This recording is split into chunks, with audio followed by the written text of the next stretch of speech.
Okay, today we're going to do a video where I'm going to talk about something that Emily Miller mentioned.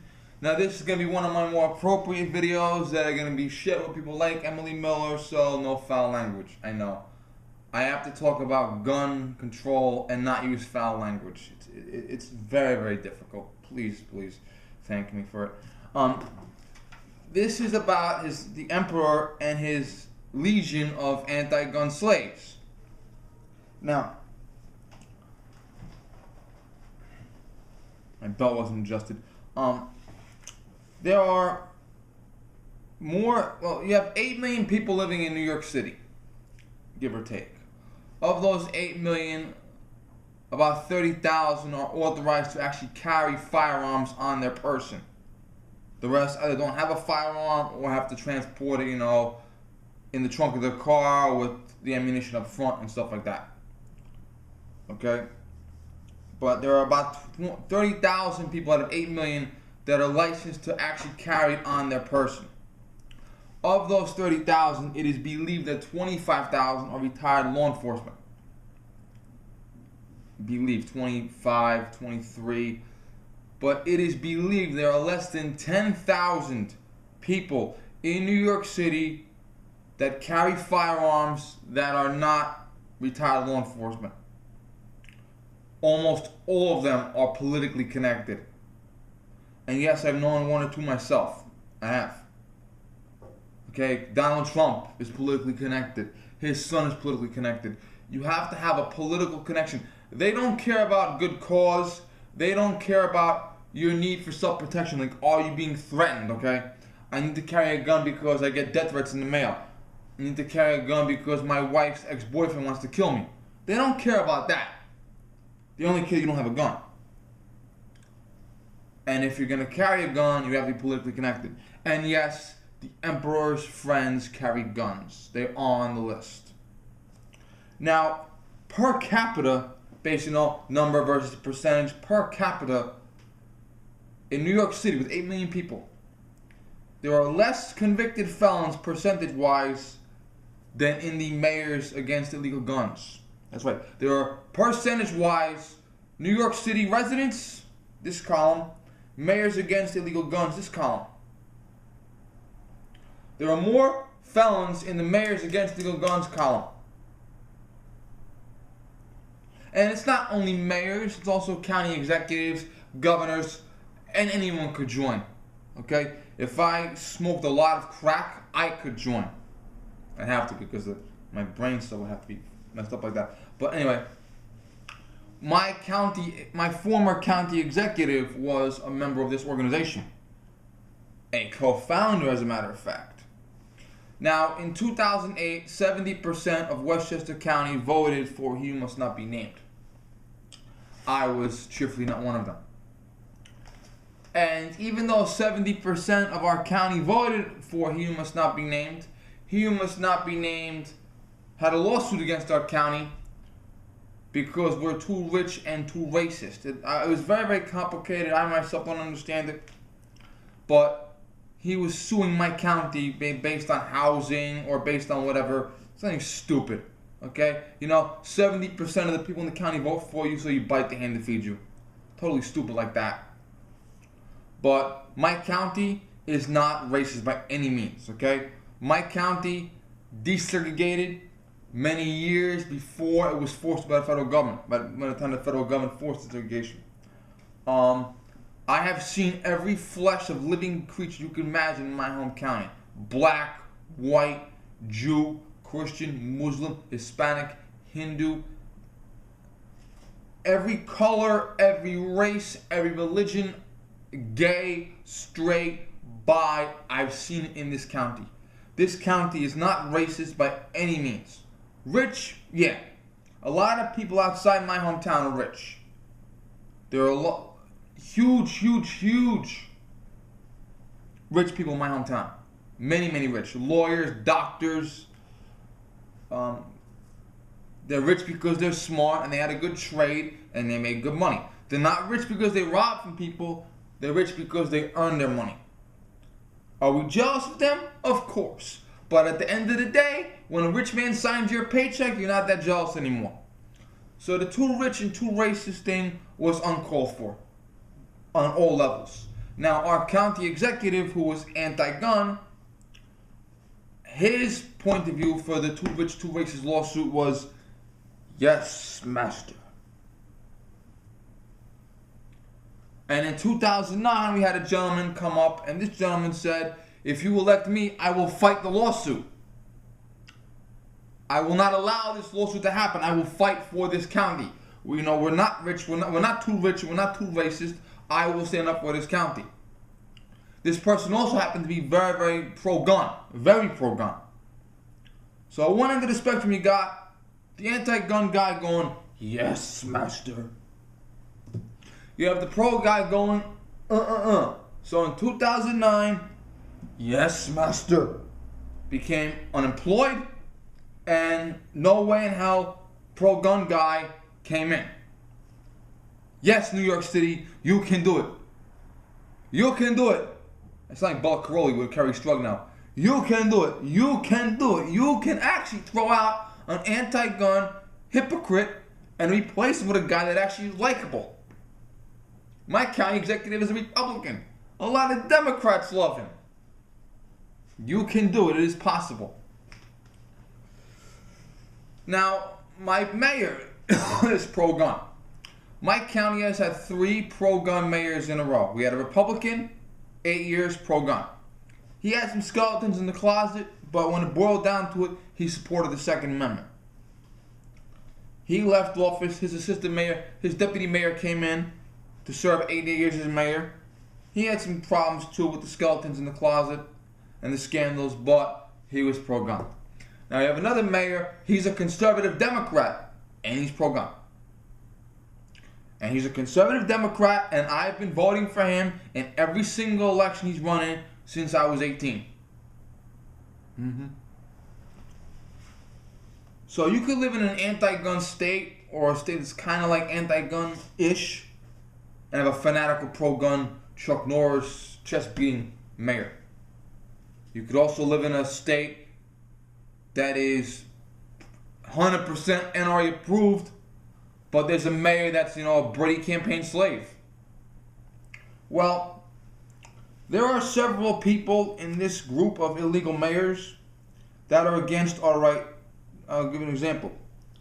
Gary Becker, Racine, Wisconsin. Wisconsin is a pro-gun state. They finally went from no issue to shall issue, but Wisconsin gets a 3 from the Brady campaign. Out of a possible score of 100, Wisconsin gets a 3 or 4 from the Brady campaign, which is a badge of honor. Wisconsin, pro-gun state. Racine, Gary Becker. 3 years in prison for felony child enticement and attempted sexual assault on a child. He doesn't want you to have a gun because he doesn't want you to shoot him when he rapes your daughter.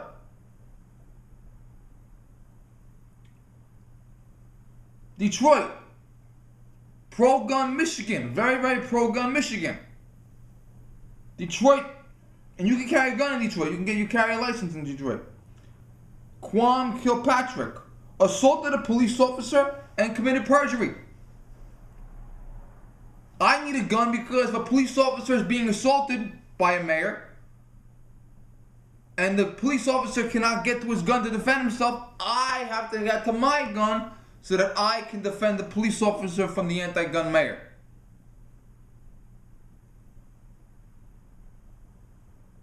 You're a mayor. Where's your bodyguard when you're beating up a cop?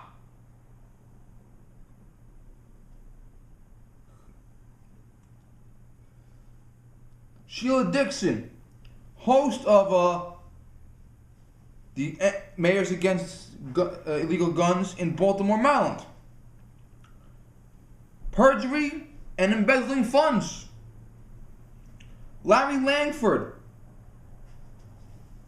15 years in prison, 60 counts of bribery, fraud, money laundering, tax evasion.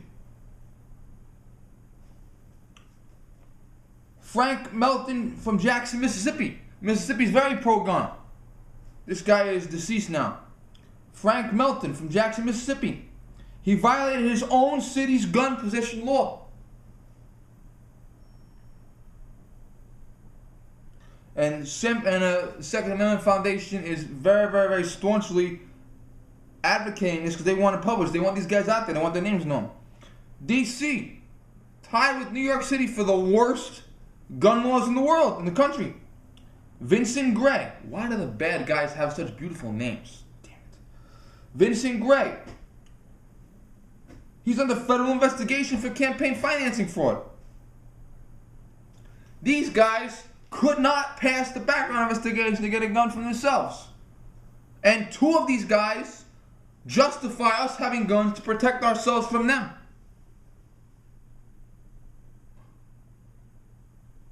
And yet they're against our right to carry, to own a gun, to carry a gun, to use a gun, to buy a gun, to sell a gun. They're against our Second Amendment entirely. And per capita, there are more convicted felons in this group than in the entire city of New York City. 1 second, please.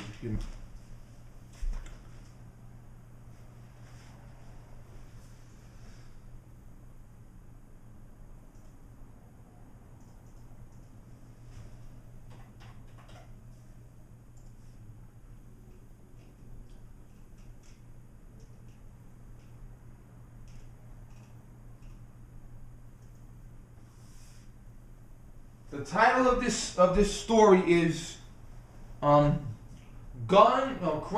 of Gun Grabbing Mayors. Crimes of Gun Grabbing Mayors. Google that. It's written by Emily Miller. Emily Miller, I mean, if I ever meet her, I gotta give her a hug.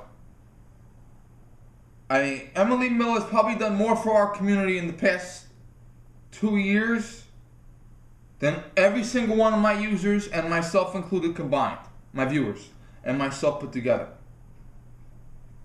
She's a staunch supporter of the Second Amendment.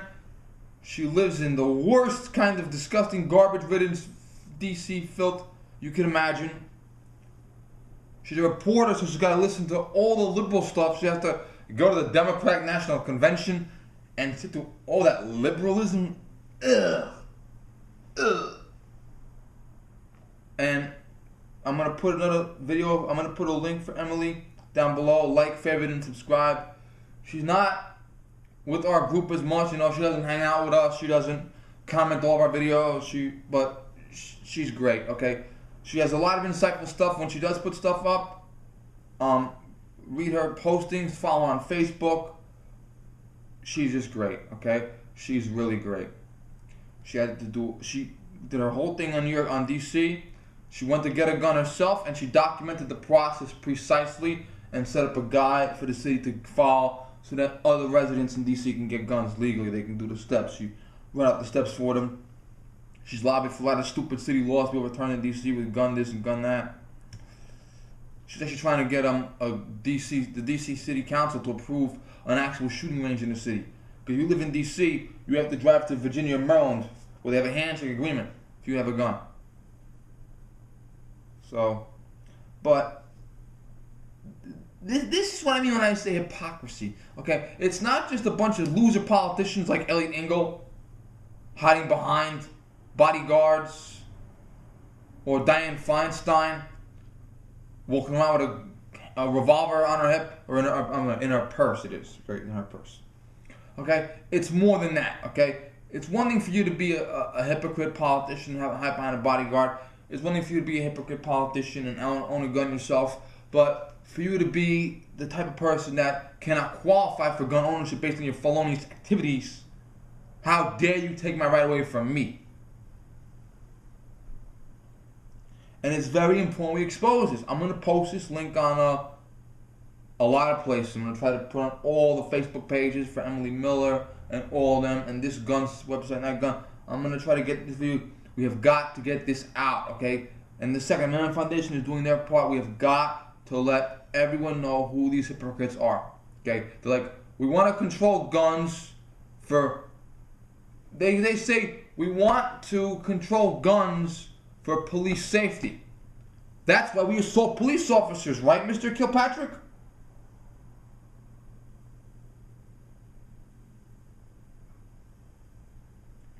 Okay? We need to have gun control so we can protect police officers. That's why we get up and walk out of the Eric Holder contempt hearing, Mr. Engel. Okay? They are scum. All of these anti-gun politicians, I don't care what party they're associated with, I don't care what level they are, anti-gun politicians are scum. Okay? You know when you go outside, the creatures that roll, the little bugs or whatever, they go under the rocks and eat the scum under the rock. Anti-gun politicians are lower than that. Thank you.